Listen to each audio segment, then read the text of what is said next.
আজ রাতের ডিনারে তৈরি করেছিলাম পালং পনির, তাই ভাবলাম ভিডিওটা তোমাদের সঙ্গে শেয়ার করি। পালং পনির তৈরি করার জন্য প্রথমে পালং শাকগুলিকে ভালোভাবে ধুয়ে নিয়ে জল ঝরিয়ে রাখতে হবে। এরপর একটি পাত্রের মধ্যে জল ফুটিয়ে রাখতে হবে। ফোটানো জলের মধ্যে পালং শাকগুলি 1 থেকে 1.5 মিনিটের মতন ডুবিয়ে রাখতে হবে। এরপর পালং শাক থেকে এক্সেস ওয়াটার নিচুড়ে দিয়ে ফেলে তার মধ্যে ধনেপাতা দিয়ে মিক্সড পেস্ট করে নিতে হবে। পেস্ট তৈরি হয়ে গেলে একটি মিডিয়াম সাইজের পেঁয়াজকে ছোট্ট করে কুচিয়ে নিতে হবে। কথা বলতে বলতে আমার পেঁয়াজ প্রায় কোচানোই হয়ে গেছে। এরপর আমি 4 থেকে 5টা রসুন এবং অল্প একটু আদা মিহিভাবে কুচিয়ে নিয়েছি।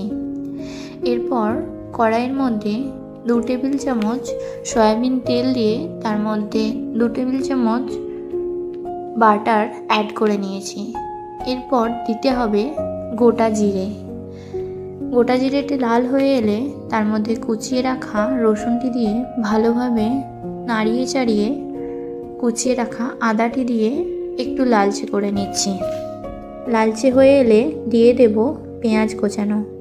পেঁয়াজ কোচানোটা নাড়িয়ে চাড়িয়ে এর মধ্যে আমি একটি লঙ্কাকে কুচিয়ে দিয়ে নিয়েছি।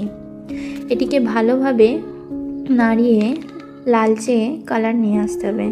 লালচে হয়ে গেলে এর মধ্যে বেটে রাখা পালং শাক এবং ধনেপাতাটা দিয়ে ভালোভাবে নাড়িয়ে চাড়িয়ে গ্রেভিটার মধ্যে অল্প একটু জল দিয়ে নিতে হবে। জল দেওয়া হয়ে গেলে এর মধ্যে স্বাদ অনুযায়ী নুন এবং জিরে গুঁড়ো দিয়ে বেশ কিছুক্ষণ ধরে নাড়াতে হবে। আমি কালারের জন্য এটিতে কাশ্মীরি লাল লঙ্কার গুঁড়ো ব্যবহার করেছি। ভালোভাবে নাড়িয়ে চাড়িয়ে মশলাটি থেকে জল মরে গেলে এবং তেল ছেড়ে এলে দিয়ে নেব পনিরের টুকরোগুলি।